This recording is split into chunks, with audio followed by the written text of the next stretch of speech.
औज़ुबिल्लाहिमिनश्शैतानिर्रजीम बिस्मिल्लाहिर्रहमानिर्रहीम। अच्छा, एक्सरसाइज 1.3 के बाद एक वीडियो मैं लाया हूँ और इसमें हम पढ़ने जा रहे हैं कुछ लॉज, कुछ कवानीन, कुछ उसूल, ठीक है, कुछ रूल्स कि जिनको अलजेब्रा को सॉल्व करते हुए और स्पेशली इन रेडिकल वाले और एक्सपोनेंट वाले सम्स को वाले प्रॉब्लम्स को सॉल्व करते हुए आपको इन रूल्स को, ये रूल आपको बहुत ज़्यादा काम आएंगे, ठीक है। और अगर आपकी इन रूल्स पर ग्रिप अच्छी है तो आप अलजेब्रा में और बेहतर परफॉर्म कर सकते हैं, ठीक है। तो ये रूल बहुत ज़्यादा मुश्किल नहीं है। अभी आपको स्क्रीन पे देखते हुए आपको कुछ अजीब सा लग रहा होगा, मैं समझता हूँ, मुझे भी लगा था पहली बार जब मैंने देखा था, मगर बहुत ईजी है। एक एक करके हम स्टार्ट करेंगे, ठीक है। सबसे पहले हमें कहा जा रहा है कि 1.4.1 जो हेडिंग है इसमें हमें कह रहे हैं कि recall base, exponent and value of power. हमने अभी कुछ पढ़ा था कुछ बेस के बारे में, बेस क्या होता है, एक्सपोनेंट क्या होता है, और ऊपर हमने ये भी सॉल्व किए, और वैल्यू ऑफ पावर, ठीक है। तो हमसे यहाँ कुछ लोग किया जा रहा है कि कुछ ए पावर है और इसको इसमें ए जो है वो वेरिएबल है, बेस है और एन एक्सपोनेंट है, ये तो हमें पता है, ये हम पीछे करके आ रहे हैं, हमें इसकी ज़्यादा इसमें मुश्किल होनी चाहिए, ठीक है। अब हमें कुछ एक्सपोनेंट के और पावर्स के और बेस के इंडेक्स के लॉज, हमें कुछ कवानीन, कुछ रूल्स हमें बताए जा रहे हैं जो कि ऑब्वियस हैं बहुत ज़्यादा, लेकिन अगर इनको वो कर लें, एड्रेस कर लें तो और ज़्यादा हमें ईजी हो जाएगा, हमको पढ़ लें तो और ईजी हो जाएगा हमें। सबसे पहला है हमारे पास law of product of powers, ठीक है। और हमसे कहा जा रहा है कि अगर ए और बी कुछ वेरिएबल्स हैं और x और y कुछ वेरिएबल्स हैं जो कि हमेशा पॉजिटिव इंटीजर्स हैं, ठीक है। तो अगर एक नंबर है a और उसकी पावर है x और एक नंबर है a और उसकी पावर है y, उनके नंबर्स दोनों सेम है। यहाँ पे समझें कि जो बेस है दोनों की वो सेम है और जो पावर्स है वो डिफरेंट है, ठीक है। ये देखें, आप अगर दोनों बेसिस को देखें तो बेसिस दोनों सेम है और पावर्स जो हैं वो दोनों डिफरेंट है और आपस में उनको क्या हो रहा है, मल्टीप्लाई हो रहा है, ठीक है। तो तीन चीज़ें यहाँ पे, बेस सेम, पावर डिफरेंट और फंक्शन परफॉर्म हो रहा है मल्टीप्लाई का, ठीक है। सर रिपीट कर रहा हूँ कि बेस सेम, पावर डिफरेंट और फंक्शन मल्टीप्लाई। तो जब ऐसी कोई सूरत हाल आ जाए तो जो दोनों पावर्स हैं वो आपस में ऐड हो जाती हैं और जो बेस है वो एक ही दफ़ा लिखा जाता है। फिर बात, अगर इसको एक एग्जांपल से समझें तो यहीं पे हमें एग्जांपल दी गई है कि बेस है ए और दूसरी बेस भी ए है, लेकिन एक ही पावर है 2 और एक ही पावर है 3, ठीक है। तो इन्होंने क्या किया कि बेस को एक ही दफ़ा लिखा और दोनों पावर्स को ऐड कर दिया, तो कि ए पावर 2 + 3 तो ए पावर 5 बन गई। एक और एग्जांपल इसकी है कि 3 है और इसकी पावर 1 है और दूसरा भी 3 है और इसकी पावर 5 है। तो क्या किया, बेस को एक मरतबा लिखा और जो पावर्स हैं उनको ऐड कर लिया और वो 3 पावर 6 हो गया। बहुत ईजी। नेक्स्ट बात है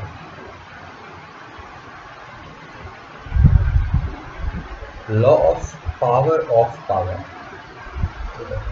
सुनने में कुछ अजीब सा लग रहा हो, लेकिन आप रुकें और देखें क्या मामला हो रहा है यहाँ पे क्या है कि एक तो हम समझ गए कि बेस है, दूसरी पावर है और ये तीसरी एक और पावर आ गई इसके ऊपर, यानी पावर ऑफ पावर, ठीक है। यहाँ पे भी लिखा हुआ है लॉ ऑफ पावर। अब यहाँ पे क्या किया जाए, जब पावर के ऊपर भी पावर आ जाए तो क्या करेंगे, तो इसमें परेशानी वाली कोई बात नहीं है। जब पावर के ऊपर पावर आ जाए तो दोनों पावर्स को आपस में मल्टीप्लाई कर देते, ठीक है। मल्टीप्लाई कर देते, हमेशा याद रखिएगा कि जब पावर के ऊपर पावर आए तो उसको दोनों पावर्स को आपस में मल्टीप्लाई करें, ठीक है। तो अगर इसकी एग्जाम्पल हम देखें कि 5 है और 5 की पावर 2 है और उसकी भी पावर 4 है, तो हमने क्या किया, हमने 2 और 4 को आपस में मल्टीप्लाई किया, बेस को हमने कुछ नहीं किया, बेस हमारा कॉन्स्टेंट है, ठीक है। तो 2 और 4 का 2 4 से पावर ऑफ पावर, यानी दो पावर्स को हमने आपस में मल्टीप्लाई कर दिया। एक और एग्जांपल यहाँ पे देखते हैं कि 6/4 की पावर 6/11 की पावर 4 है और उसकी एक और पावर 3 है, ठीक है। तो हमने इन दोनों को मल्टीप्लाई कर दिया, 4 3 12, इसी तरह यहाँ नीचे तीसरी बार एग्जाम्पल में भी हो रहा है, तो उसको मैं मजीद एक्सप्लोर नहीं कर रहा। तीसरी चीज़ law of power of product. ठीक है, यहाँ पे क्या हो रहा है कि एक प्रोडक्ट है, यानी कि मैथ्स की ज़बान में मल्टीप्लाई को प्रोडक्ट भी करते हैं। ठीक है, तो एक प्रोडक्ट है ए मल्टीप्लाई बाय बी और उसके ऊपर एक होल पे पावर है, यानी कि पावर ऑफ प्रोडक्ट। ठीक है, तो law of power of product क्या कह रहा है कि जब दो चीज़ें आपस में मल्टीप्लाई हों और उन पे होल पे उनके पूरे के पूरे पर पावर लगी हुई हो, तो ये जो पावर है इसको हम डिस्ट्रीब्यूट कर सकते हैं, इसको भी देंगे और इसको भी देंगे, यानी कि ये इसी n की पावर हम a को भी देंगे और b को भी इतनी ही पावर देंगे, b को अकेला नहीं छोड़ेंगे। ठीक है, ये पावर इसको दी जाएगी और यही पावर इसको दी जाएगी। ठीक है, तो हमने यहाँ पे क्या लिखा है कि a पावर है और b पावर है, हमने दोनों साथ अलग अलग करके लिखा है। ठीक है, इसकी एग्जाम्पल यहाँ देखें कि x और y पावर 3 है, तो हमने यही 3 पावर इसको भी दी और यही 3 पावर इसको भी दी। फिर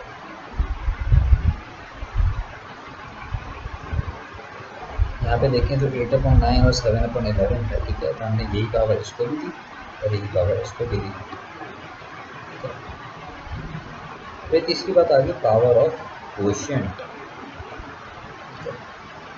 एक फ्रैक्शन है उसकी पावर।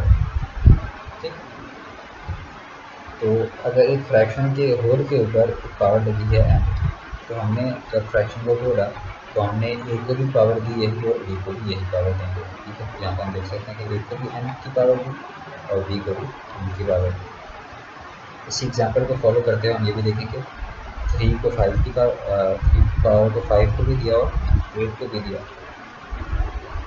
4 को f को भी दिया और g को भी दिया।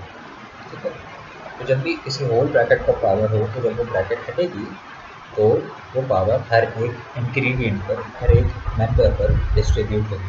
यानी कि घर में खाना आता है तो खाना हर किसी को मिलता है। ऐसा नहीं होता कि आप एक बंदे को रोटियाँ दें और दूसरे को ना दें तो दूसरा बंदा नाराज़ हो जाएगा। इसी तरह आप अगर मैथ्स में ऐसा काम करेंगे तो आपका एग्जामिनर नाराज़ हो जाएगा और आपके सवाल को गलत कर देगा।